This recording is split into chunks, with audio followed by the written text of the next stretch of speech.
Shalom, Bapak Ibu Saudara. Kita lanjutkan studi kita kristalisasi masih di kitab Imamat. Ini sudah tema yang keempat. Kita ambil tema dari pasal 3 yaitu korban keselamatan. Di sini judul daripada LAI. Sebenarnya istilah Ibrani Shalem itu haruslah diterjemahkan pendamaian. Jadi korban pendamaian. Pasal 3 ya. Dan kita melihat bahwa korban-korban persembahan orang Israel ini sebenarnya menjelaskan korban Kristus dari berbagai aspek tertentu. Nah, jadi tidak bisa korban Kristus di kayu salib itu digambarkan oleh satu korban tertentu. Ini ada 5 korban di sini. Jadi setiap korban, entah korban bakaran yang sudah kita pelajari, korban sajian, dan hari ini kita pelajari korban pendamaian, itu masing-masing menjelaskan aspek-aspek tertentu daripada korban Kristus. Nah, kalau kita bandingkan korban pendamaian ini dengan korban bakaran, kita akan bisa tahu nanti apa yang dimaksud dengan kekhususan daripada korban pendamaian ini. Ya, nah kalau kita melihat dari pasal 1 tadi kemarin ya mengenai korban bakaran, itu seluruhnya bagian daripada binatang itu dibakar dan dipersembahkan kepada Tuhan, seluruhnya ya, tidak ada yang menjadi bagian imam. Sementara di dalam korban pendamaian ini yang dipersembahkan, mari saya baca aja ya pasal 3 ayat 3 ini. Kemudian dari korban keselamatan, korban pendamaian itu harus dipersembahkan lemak ya, yang menyelubungi isi perut, lemak yang melekat pada isi perut, dan juga kedua buah pinggang, serta umbai hati ya. Ini yang harus dipersembahkan, dibakar di dalam mezbah untuk korban persembahan kepada Tuhan. Sementara di pasal 7 itu ada pasal 7 ayat 31 sampai 32 yang juga berbicara soal korban pendamaian. Itu dikatakan di situ yang menjadi bagian imam itu ya, saya bacakan di sini. Lalu haruslah imam membakar lemaknya ya di atas mezbah, tetapi dada hewan itu adalah bagian Harun dan anak-anaknya. Dan ayat 32, paha kanannya harus kamu serahkan kepada imam sebagai persembahan khusus. Jadi baik dadanya maupun paha kanannya itu dari hewan korban itu untuk imam. Nah, kita coba bandingkan ya, kalau korban bakaran seluruh hewan itu dibakar untuk persembahan kepada Tuhan. Sementara kalau korban pendamaian itu dadanya dan pahanya itu, paha kanannya itu untuk imam. Nah, ini berbicara apa ini Bapak Saudara? Ini berbicara bahwa korban Kristus yang disimbolkan oleh korban bakaran itu korban sepenuhnya untuk menyenangkan Bapa di sorga, untuk kepentingan Bapa di sorga. Korban Kristus di kayu salib yang disimbolkan oleh korban bakaran. Sementara korban Kristus di kayu salib yang disimbolkan oleh korban pendamaian, yang hari ini menjadi tema kita, itu adalah berbicara koinonia. Ada bagian daripada imam Harun dan anak-anaknya, yaitu dada dan paha kanannya. Ya, ada bagian untuk Tuhan, tapi ada juga bagian untuk imam dan anak-anaknya. Nah,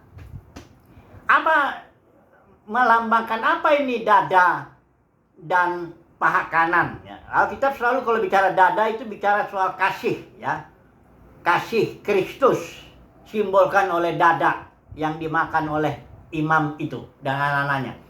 Kemudian paha itu bicara tentang kekuatan Kristus.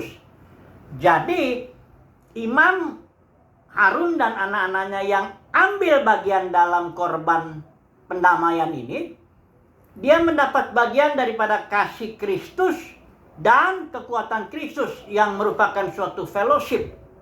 Ada fellowship lah, koinonia. Jadi korban bakaran itu sepenuhnya korban untuk Bapa di sorga, menyenangkan Bapa di sorga, mempermuliakan Bapa di sorga. Tapi kalau korban pendamaian, selain ada bagian tertentu yang untuk korban baunya menyenangkan bagi Bapa di sorga, tapi juga ada bagian dada dan paha yang menjadi bagian imam serta anak-anaknya. Ada fellowship. Ya, korban Kristus itu tidak hanya satu arah, tidak hanya karena Yesus bilang kan di Taman Getsemane dia bergumul ya. Sebenarnya Yesus itu jelas dia menempuh jalan salib itu karena dia memilih kehendak Bapa di sorga. Jadi untuk menyenangkan Bapa, itu jelas ya di Taman Getsemane itu. Tapi juga korban Kristus kayu salib ada efeknya bagi imam-imam yang melayani di mesbah ya, yaitu kasih Kristus dan kekuatan Kristus ya.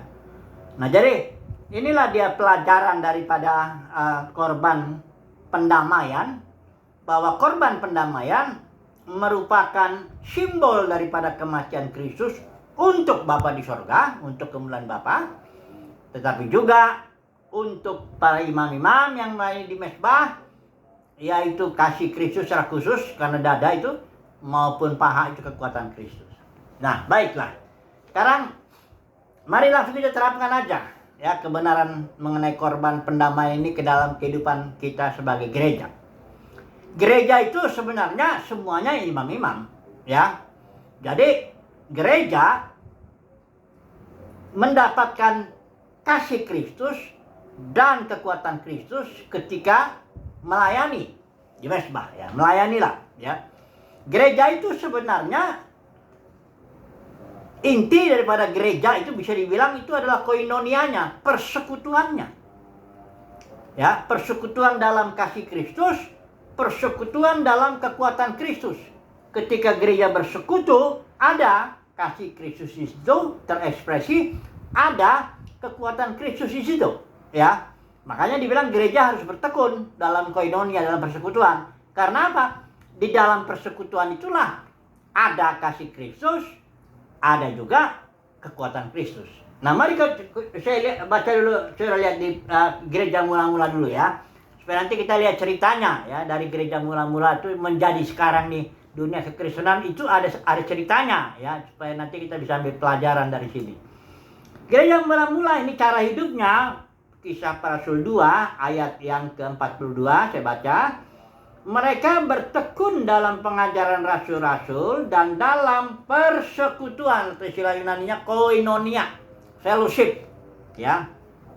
Mereka bertekun dalam persekutuan yang tentu yang mengakibatkan terekspresinya kasih Kristus dan terekspresinya kekuatan Kristus, ya. Nah, itu gereja mula-mula menjadi kuat sekali karena persekutuannya ini, ya. Mereka bertekun dalam pengajaran, tentu harus ya pengajaran itu rasul-rasul, tapi juga dalam koinonia.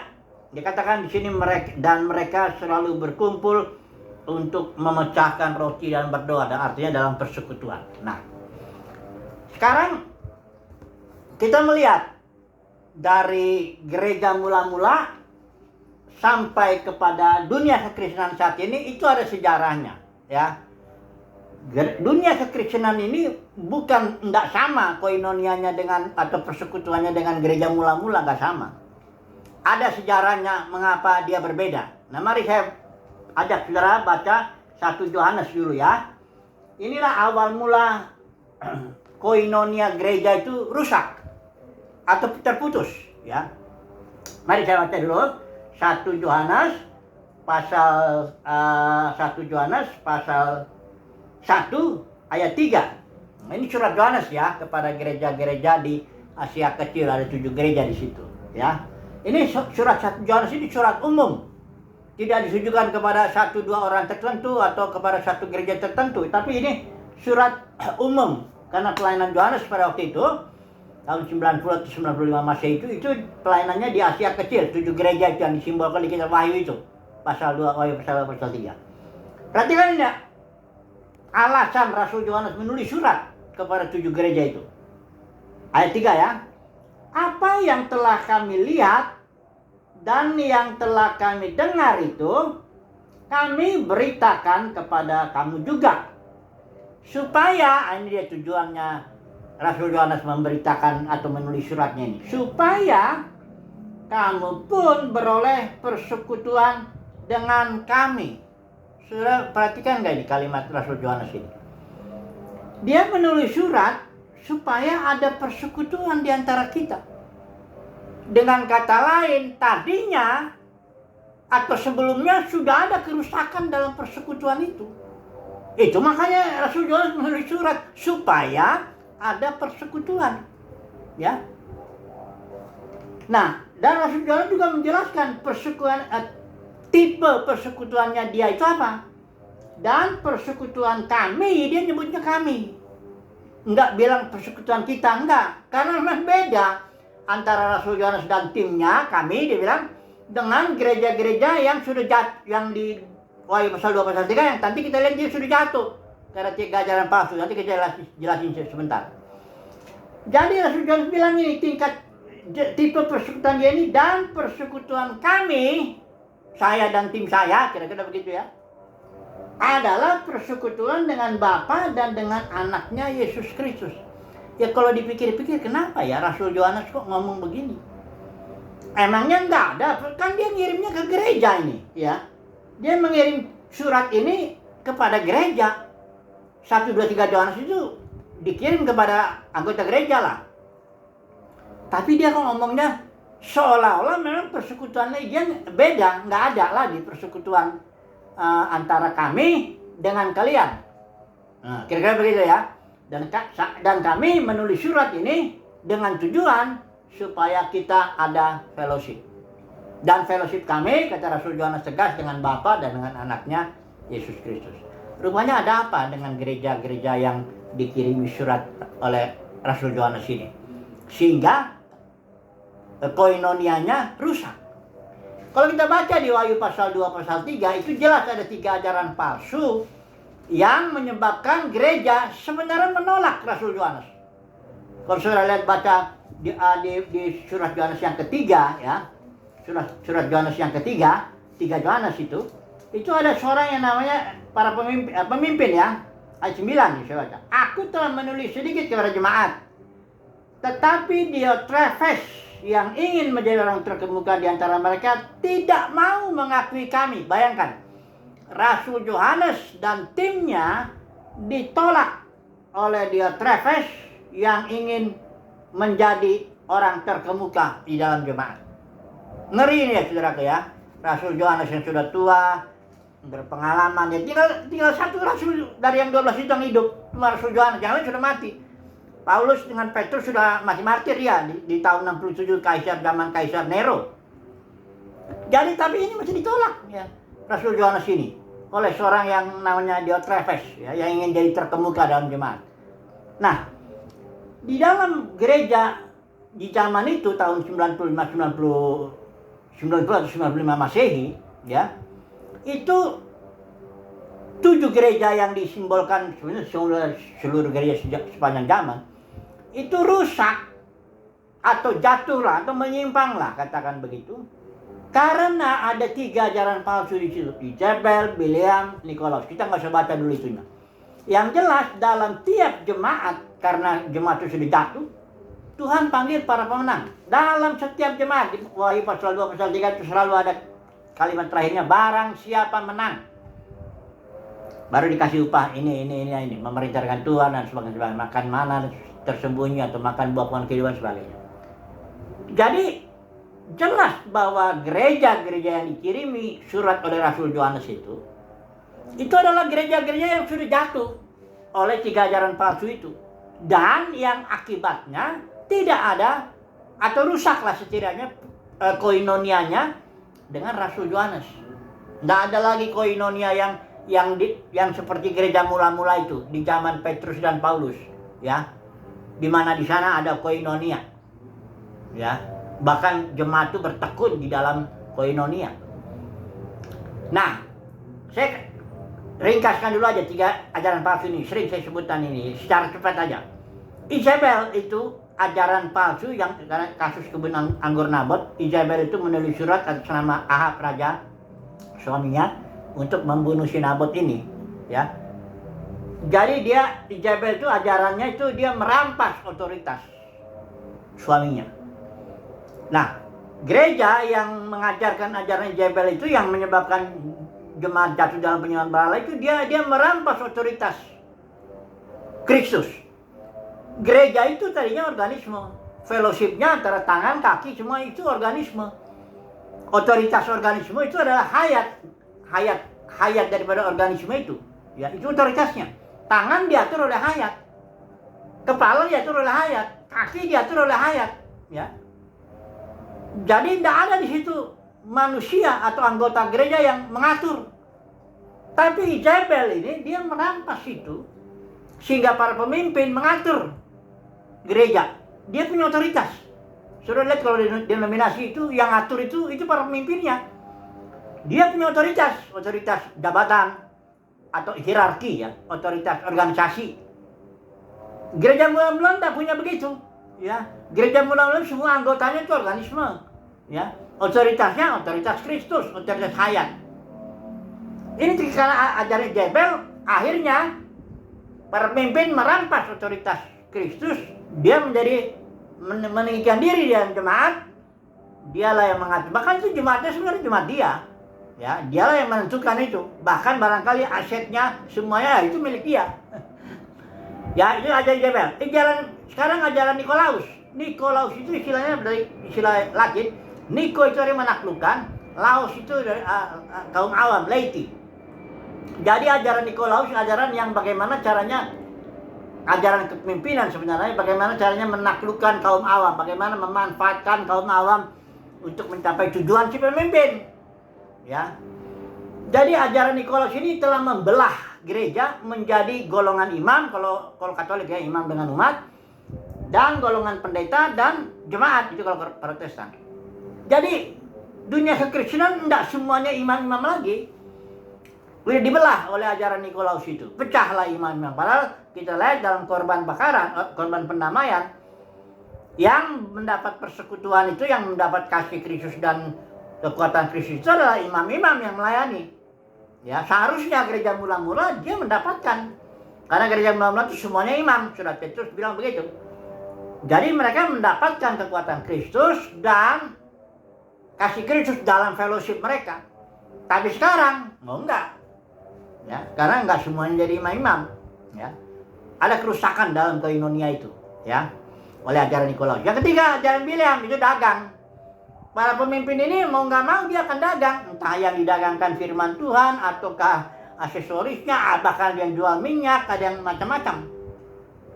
Ya, itu didagangkan supaya menopang pelayanan si pemimpin ini, para pemimpin ini. Para pemimpin butuh gedung, para pemimpin butuh makan, minum, pakaian, para pengajarnya juga butuh, semuanya butuh. Nah itulah dia harus berdagang, atau terang-terangan aja ambil dari ajaran persepuluhan lah, ajaran buah sulung lah, pokoknya ambil uang aja dari jemaat. Hal yang begini tidak pernah dilakukan oleh Petrus, Paulus maupun Rasul Yohanes, tidak pernah. Nggak ada gereja mula-mula atau para pemimpin gereja mula-mula itu yang melakukan seperti itu. Nah, karena tiga ajaran palsu ini, Izabel, Bileam, Nikolaus, maka yang dirusak oleh ketiga ajaran palsu ini adalah koinonia daripada gereja itu. Persekutuan daripada gereja itu. Rusaklah persekutuan itu. Itu makanya Rasul Yohanes bikin surat. Aku bikin ini supaya ada di antara kita fellowship, ya. Ini perkara besar loh, saudaraku. Fellowship gereja itu adalah fellowshipnya itu. Kalau udah nggak ada fellowship, itu bukan gereja. Saya bayangkan ya, kalau gereja itu semua, misal kayak gereja itu diumpamakan misalnya bangunan ya.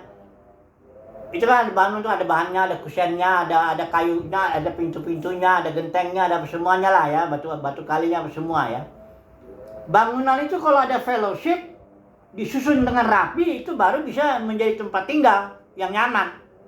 Tapi kalau bangunan itu tidak ada lagi fellowshipnya, nggak ada lagi keteraturannya, itu berarti hanya puing-puing aja. Memang benar semuanya batu di situ, ada kusen di situ, ada pintu, ada genteng, ada, tapi numpuk begitu. Itu bukan tempat tinggal. Itu puing-puing. Nah, begitulah kondisi kurang lebih dunia kekristenan yang rusak fellowshipnya. Nggak terlalu jauh bedanya dengan puing-puing. Ya karena pecahan itu, gereja mula-mula itu pecah menjadi puluhan ribu denominasi. Ya, dalam dunia Kristen sekarang. Ya, itu sebabnya Tuhan panggil para pemenang. Dalam siapa menang? Artinya yang menang itu bukan juga orang-orang hebat dalam dunia Kristenan. Karena umumnya orang-orang yang hebat dalam dunia Kristenan itu mengajarkan 3 hal ini atau menjalankan 3 ajaran palsu ini. Jebel, Bileam, Nikolaus. Sebab bagaimana mereka bisa jadi terkenal dalam dunia Kristenan kalau nggak mengajarkan yang 3 ini atau tidak menjalankan yang 3 ini, ya kan? Jadi para pemenang dalam dunia Kristenan itu adalah orang-orang sederhana yang tidak ambil bagian dalam ajaran Jebel, Bileam, dan Nikolaus itu, ya. Nah, jadi jika kita mendapat kasih karunia, nah, ini kan para pemenang itu kalau dalam Wahyu pasal 7 itu yang dipanggil, dipilih, dan setia. Kalau gereja itu hanya dipanggil aja, lahir baru dia, percaya Yesus, dapat hidup kekal, dapat joy. Ya, soal nanti bertumbuh atau enggak, joynya hidup hayat Kristus itu lain persoalan. Tapi kalau udah rusak itu otoritas hayatnya ya agak sulit lah pertumbuhnya. Nah, para pemenang ini orang-orang sederhana yang mendapat kasih karunia untuk dipanggil, tapi juga dipilih dan setia. Ya, dia ada dalam fellowship, dia menikmatilah fellowship yang membuat dia menikmati atau mendapatkan kasih Kristus dan kekuatan Kristus. Nah, banyak orang mengambil Ibrani 10 ayat 25 sebagai alasan untuk orang Kristen harus berkumpul di satu gedung tertentu. Nah, diambil ayatnya. Ini saya baca ya ayatnya. Ini ayatnya sebenarnya salah tafsir, salah ngerti. Ya. Coba ayatnya saya baca ya. Ibrani 10 ayat 25. Ini paling sering para pemimpin denominasi ini pakai ayat ini supaya jemaatnya datang ke gedungnya gitu ya. Perhatikan ini ayatnya. Janganlah kita menjauhkan diri dari pertemuan-pertemuan ibadah kita seperti dibiasakan oleh beberapa orang. Tetapi marilah kita saling menasihati dan semakin giat melakukannya menjelang hari Tuhan yang mendekat. Ini nasihat di sini adalah jangan kita menjauhkan diri dari pertemuan-pertemuan ibadah. Nah, ini ditafsirkan oleh para pemimpin denominasi umumnya nih ya. Pertemuan ibadah itu yang pertemuan minggu di gedung, atau mungkin pertemuan hari Senin, ada persekutuan, ada pertemuan ini, ada pertemuan itu sebagainya, ya. Tunggu dulu Bapak Saudara, ini pertemuan ini istilah Yunaninya bukan sinagoge. Sinagoge itu memang pertemuan berkumpul. Tapi istilah Yunani di sini adalah episinagoge. Epi itu artinya di atas. Sinagoge itu artinya perkumpulan. Jadi suatu pertemuan, jangan kau tinggalkan suatu pertemuan dalam dimensi yang lebih tinggi. Jadi kalau setiap orang Kristen ya di seluruh dunia ini, dia ada dalam dimensi roh, hidup di dalam Kristus, hidup dipimpin Kristus, sebenarnya dia sedang dalam pertemuan, dalam fellowship. Karena fellowship itu tidak harus secara fisik kita datang. Ya. Paulus bilang kepada jemaat di Korintus, aku sekalipun secara badani nggak hadir di situ, dalam roh aku hadir. Artinya persekutuan itu kalau kita semua anggota tubuh Kristus ini hidup di dalam Kristus, hidup di dalam Roh Kudus, dia sebenarnya melakukan pertemuan, mendapatkan kekuatan kasih Kristus dan mendapat kekuatan Kristus. Dada dan paha. Nah, jadi orang yang berkumpul, misalnya ada orang Kristen 1000 orang Kristen berkumpul, belum tentu ada persekutuan. Hati-hati saudara. Udah saya bilang tadi ya, kalau rumah itu nggak teratur, batu batanya, pintunya, kusennya, gentengnya, apa semuanya itu berantakan, pecah belah gitu ya. Biarpun dia berkumpul, itu bukan tempat tinggal, bukan bait Elohim, tapi malah itu puing-puing. Jadi 1000 orang berkumpul itu belum tentu terjadi fellowship. Apalagi kalau datangnya kayak nonton film, di sana mimbarnya tempat penonton dan tempat untuk ditonton, sementara jemaatnya melihat kepala belakangnya aja begitu, ya. Mana mungkin ada persekutuan. Itu sebabnya kita bilang 2-3 orang pun berkumpul asal di dalam nama Tuhan, di situ ada koinonia, ada Tuhan hadir di situ. Ya.